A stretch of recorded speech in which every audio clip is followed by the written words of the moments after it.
He said yesterday that the world would hold China accountable.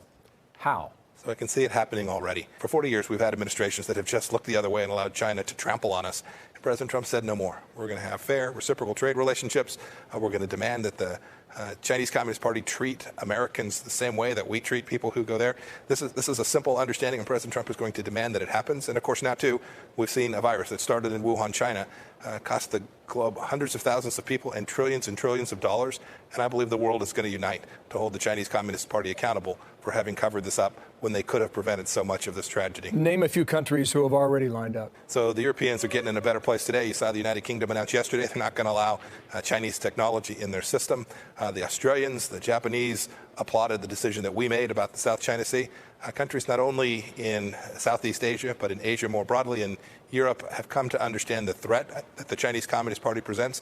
The United States slept on this for too long. I think they all did too.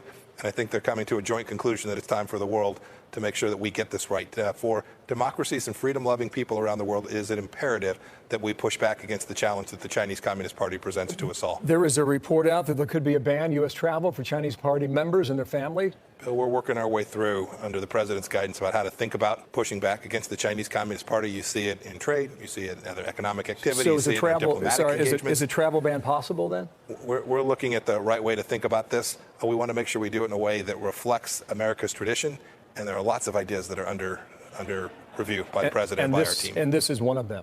You know, Bill, I don't comment on things we're working on inside. I know others do. I prefer to let the team work. And when we're prepared to present it to the president, we will, and we'll let him make the ultimate decision. One more question on China. We had a scientist on here the other day on this program from Hong Kong. She said she defected, said she fears for her life. She claims that human-to-human transmission occurred 3 weeks before the Chinese have copped to it. Is she right on that point?